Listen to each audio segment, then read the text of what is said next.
Hello students, welcome to CPS online classes. CPS biology online classes में आप सभी बच्चों का बहुत बहुत स्वागत है। बच्चे, आज की क्लास में हम लोग जो है 4 चैप्टर स्टार्ट कर चुके हैं और ये सेकंड लेक्चर होने वाला है 4 चैप्टर एनिमल किंगडम का। बच्चे, आप देख पा रहे हो 4 चैप्टर पे बात हो रही है। तो 4 चैप्टर के ये जो एनिमल किंगडम है, इसमें हमने काफ़ी बातें की थी, जैसे कि हमने बॉडी ऑर्गेनाइजेशन की बात की थी, बॉडी सिमेट्री की बात की थी, ठीक है। और उसमें देखा कि हमने कुछ ऑर्गेनिज्म रेडियल सिमेट्री शो करते हैं तो कुछ बायलैटरल सिमेट्री शो करते हैं। पर बच्चे, हम लोगों ने ये जो बातें हैं वो उसको हम लोगों ने काफ़ी हद तक समझा है, ठीक है।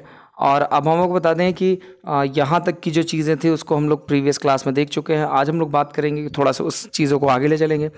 देखिए, सिर्फ एनिमल की कुछ प्रॉपर्टी हैं, जैसे हमने बॉडी ऑर्गेनाइजेशन बात किया और कुछ डाइजेस्टिव सिस्टम या सर्कुलेटरी सिस्टम, इन सारे पॉइंट पे बात किया, बॉडी की सिमेट्री पे बात किया। पर अब हम बात करेंगे कि जो जर्म लेयर है उस पे बात करेंगे। तो कुछ एनिमल की एक अगली प्रॉपर्टी है, उन सारी प्रॉपर्टी जान लेने के बाद, ये सारी प्रॉपर्टी जान लेने के बाद एक प्रॉपर्टी एनिमल की और आती है कि कुछ एनिमल सेल ऐसे होते हैं जो 2 एम्ब्रियोनिक लेयर से बने होते हैं, एक्टोडर्म और एक्सटर्नल एक्टोडर्म और इंटरनल एंडोडर्म। तो उनको हम लोग क्या कहते हैं, डिप्लोब्लास्टिक एनिमल। पर कुछ जो होते हैं वो एक्टोडर्म, एंडोडर्म और मीजोडर्म, मतलब कि ये एक्टोडर्म, ये एंडोडर्म और बीच में होती है मीजोडर्म। तो 3 जर्म लेयर हो। 3 जर्म लेयर बोलने का मतलब है कि इनके जो एम्ब्रियोनिक डेवलपमेंट में 3 जर्म लेयर होते हैं, जिससे बॉडी का क्या होता है, फॉर्मेशन होता है। तो बच्चे, इसमें क्या हो जाती है, इसको हम लोग क्या बोल लेते हैं, ट्रिप्लोब्लास्टिक। पर जब ये मीजोडर्म ना हो, सिर्फ एक्टोडर्म हो और एंडोडर्म हो, मतलब एक्सटर्नल एक्टोडर्म, इंटरनल जो है मीजोडर्म, तो इसको हम लोग कहते हैं क्या, डिप्लोब्लास्टिक। तो 2 ही जर्म लेयर होते हैं। और तो on the behalf of their germ layer embryonic development में 2 तरीके के एनिमल को कंसिडर किया गया। कुछ तो डिप्लोब्लास्टिक, जिसमें पॉरीफेरा और नाइडेरिया आता है, और बाकी जितने भी ऑर्गेनिज्म बचते हैं वो क्या हो जाते हैं, उनमें ट्रिप्लोब्लास्टिक देखने को मिलता है। ठीक है स्टूडेंट, आगे देखते हैं हम लोग इस चीज़ को थोड़ा सा। अब देखिए बच्चे, अगर ये डायग्राम अगर आप देख पा रहे हो, एनसीईआरटी में भी ये डायग्राम अवेलेबल है। तो यहाँ पे देख रहे हैं कि ये एक लेयर है जिसको हमने एक्टोडर्म कंसीडर किया, उसके अंदर एक लेयर है जिसको हमने एंडोडर्म कंसीडर किया। तो ये एक्टो हो गया, ECTO, और ये जो हो गया वो एंडो हो गया, ठीक है बच्चे।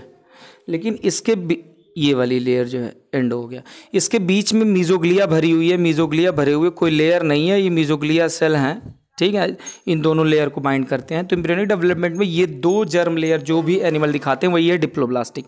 लेकिन अगर आप ये डायग्राम देख रहे हैं तो यहाँ पर ये जो ग्रीन कलर वाला जो पोर्शन है, थोड़ा सा ब्लूइश कलर का जो पोर्शन है, ये मीजोग्लिया है, ठीक है। बाहर एक्टोडर्म है, अंदर एंडोडर्म है। पर यहाँ पर अगर आप देख रहे हैं तो यहाँ पर एक्टोडर्म, एंडोडर्म के साथ साथ मीजोग्लिया की जगह पर यहाँ पे खुद क्या है, मीजोडर्म है, यानी 3 जर्म लेयर है। तो कुल मिला के क्या हो जाते हैं, ट्रिप्लोब्लास्टिक हो जाते हैं। तो यहाँ पे आगे का पॉइंट ये हो जाता है कि the animal which have the developing embryo has a 3rd germ layer और 3 जर्म लेयर, उसमें क्या है, mesoderm besides ectoderm and endoderm are called triploblastic. मतलब मीजोग्लिया की जगह पर वहाँ पे मीजोडर्म है, एक्टोडर्म एंडोडर्म के बाद, एक्टोडर्म एंडोडर्म के बीच में, यानी मिडिल में। तो जनरली प्लेटीहेल्मिन्थीस से लेकर एनीलिडा, आर्थ्रोपोडा, इक्यानोडर्मेटा, कॉर्डेटा, मोलस्का, सारे ऑर्गेनिज्म जो होती है वो ट्रिप्लोब्लास्टिक होती है। मतलब सिंपल 3 जर्म लेयर होती है, ठीक है। आगे बढ़ते हैं। एक और प्रॉपर्टी हो जाती है बच्चे, ये क्या कि जितने भी एनिमल होते हैं उनमें एक body cavity, the body cavity which is lined by the mesoderm is called coelom. ये बहुत इंपॉर्टेंट है, याद रखना आपको कि वो बॉडी कैविटी होती है, बॉडी के अंदर जो स्पेस होता है, ठीक है, तो वो उसको हम लोग बॉडी कैविटी कंसिडर कर रहे हैं। तो अभी body cavity which is lined by the mesoderm is called coelom, उसको हम लोग क्या बोलते हैं, सीलोम बोलते हैं, ठीक है।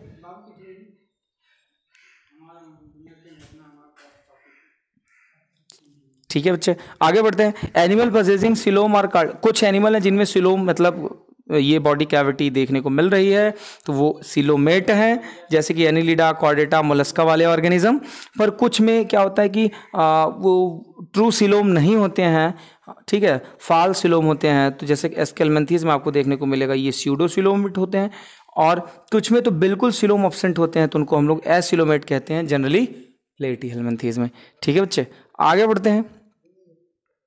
तो यहाँ पे ये स्ट्रक्चर आप देख पा रहे हैं, क्या, सिलोम, स्यूडोसिलोम, ठीक है, ये सिलोमेट है। अब देखिए कितनी बॉडी कैविटी है, इसमें कम स्पेस है, ठीक है। तो स्यूडो मतलब ये फाल्स, और इसमें तो बिल्कुल सिलोम नहीं है, मतलब एक्टोडर्म, एंडोडर्म, मेसोडर्म के बीच में कभी भी कहीं गैप ही नहीं है, लेकिन यहाँ गैप बहुत है। तो ये सिलोमेटिक है, ये स्यूडोसिलोमेटिक है, ये एसिलोमेटिक, यानी बिल्कुल कोई सिलोम नहीं है। ठीक है बच्चे, किसी भी कन्फ्यूजन के लिए आप ग्रुप में भी डिस्कशन कर सकते हैं। अब आगे बढ़ते हैं, एक आखिरी प्रॉपर्टी के साथ हम आगे बढ़ते हैं, क्योंकि बच्चे इसमें इस क्लास में हम लोगों को जो चीज़ें देखनी है, थोड़ा सा आप इसको समझेंगे और मैग्नीफाइड कर दे रहे हैं हम, ताकि बातें क्लियर हो जाए। ठीक है, in some animal bodies externally and internally divided into segment with the serial repetition as in earthworm called metameric segmentation. एक प्रॉपर्टी होती है सिगमेंटेशन, कुछ एनिमल में सिगमेंटेशन देखने को मिलता है, स्पेशली कहाँ पे, अर्थवर्म में। तो इसकी बॉडी में जो होती है कई सेगमेंट में होती है, कई सेगमेंट में बटी होती है। बाहर से देखने में तो वो क्या होगा, बिल्कुल ज्वाइंट लगेगा ही नहीं, सिलेंड्रिकल बॉडी लगेगी, पर इंटरनली वो क्या होते हैं, सिगमेंटेड होते हैं। तो इसको कहते हैं मेटामेरिक सिगमेंटेड, क्योंकि ये जो सिगमेंट डैमेज होते हैं तो फिर ये क्या होते हैं, फिर से रिपेयर होके इस तरीके से बन जाते हैं। तो ये सिगमेंट, एक सिगमेंट जैसे सपोज ये सिगमेंट बना, उसके पीछे एक सिगमेंट बना, इस तरीके से इनकी लेंथ बढ़ती है। पूरा अर्थवर्म अंदर से सिगमेंटेड है, पर बाहर से देखने में हमको क्या लगेंगे, बिल्कुल सिलेंड्रिकल लगेंगे। ठीक है बच्चे, आगे बढ़ते हैं। और अब हम लोग बात करने वाले हैं, आप काफ़ी प्रॉपर्टी जानने के बाद हम लोग कंप्लीटली क्लासिफिकेशन, आप एक बार एनसीईआरटी को भी देख लीजिएगा बुक में। फिलहाल इतना जान लेने के बाद एनसीईआरटी को देखने की जरूरत नहीं पड़ेगी, पर फिर भी आप एनसीईआरटी के कुछ पॉइंट्स को देखा करिए। ठीक है, क्लासिफिकेशन ऑफ एनिमल। अब एनिमल के क्लासिफिकेशन में सबसे पहले हम फाइलम पॉरीफेरा पे डिस्कस करेंगे।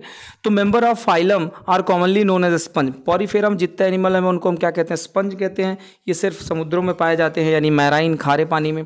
और इनकी बॉडी की कोई सिमेट्री नहीं होती है, मैं जैसे पहले बता चुका हूँ फर्स्ट पार्ट में, एसिमेट्रिकल होते हैं। And have cellular level of organisation, उनकी बॉडी का ऑर्गेनाइजेशन भी क्या है, सेलुलर लेवल का है। दे हैव वाटर ट्रांसपोर्ट और कैनाल सिस्टम। इनके पास ये सबसे इंपॉर्टेंट है, इनके पास वाटर कैनाल सिस्टम होती है। ठीक है, एक तरफ से वाटर को अंदर लेंगे और दूसरी तरफ वाटर को बाहर कर देंगे। तो ऑस्टिया से लेते हैं, जैसे आप साइकन अगर ले लीजिए, ये ऑस्कुलम हो जाता है। इसकी बॉडी में बहुत सारे इसके बॉडी में पोर रहते हैं। मान लो किसी बेस से चिपका है ये, ठीक है, तो इसकी बॉडी में बहुत सारे पोर होते हैं। तो वाटर वहाँ से जाता है, इधर बीच में कैविटी होती है स्पंजियोसील, वहाँ से वाटर होते हुए फिर ऑस्कुलम, ये ऑस्कुलम है, वाली चीज़ ऑस्कुलम है। और यहाँ छोटे छोटे बॉडी में पोर होते हैं, तो इसको ऑस्टिया बोलते हैं। तो यहाँ पे क्या होता है कि water enter through the minute pore that is called what the ostia and reach to the body cavity that's name is spongocoel. और जो वहाँ से होता हुआ go out through the osculum, और फिर ऑस्कुलम से बाहर चला जाता है। और यही वाटर लेने में, जो भी वाटर में फूड अवेलेबल है, वो इनका फूड भी हो जाता है और रेस्पिरेशन भी इसी वाटर करंट में ही हो जाता है। ठीक है बच्चे, आगे बढ़ते हैं, चीज़ों को और देखते हैं, इसकी कुछ और प्रॉपर्टी। अब इसमें एक चीज़ ये देखने को हो जाता है कि न्यूट्रिशन कैसा होता है, न्यूट्रिशन, रेस्पिरेशन, एक्सक्रेशन, तो वही वाटर का ही पाथवे है भाई। वही पानी ही जैसे ही ऑस्टिया से अंदर मारेगा तो उसी के अंदर जो डिजॉल्व ऑक्सीजन है वो लेंगे अपना, और न्यूट्रिशन फूड भी वाटर करंट के जरिए जाएगा। और एक्सक्रेशन करना होगा तो ऑस्कुलम से निकालेंगे जो नाइट्रोजनस वेस्ट हैं। तो ये तीन चीज़ें एक ही चैनल में हो जाती है वाटर करंट से। इनका स्केलेटन स्पिकल से बना हुआ या स्पंजिन फाइबर का बना हुआ है, ये भी आपको याद रखने वाली बात है। अच्छा, अगर इनमें थोड़ा सा मैं रिप्रोडक्टिव लेवल बात करी तो इसमें एक जो फीमेल गैमेट है, स्पर्म मेल गैमेट है, ये जो है एक ही ऑर्गेनिज्म में प्रोड्यूस होते हैं। तो इसके लिए हम लोग इनको बोल सकते हैं क्या, ये बाइसेक्सुअल या हर्माफ्रोडाइट हैं। एसेक्सुअल रिप्रोडक्शन कभी कभी इनमें देखने को मिलता है फ्रेगमेंटेशन के जरिए, लेकिन सेक्सुअल रिप्रोडक्शन होगा तो गैमेट बनना ही बनना है, यानी गैमेट फॉर्मेशन के जरिए।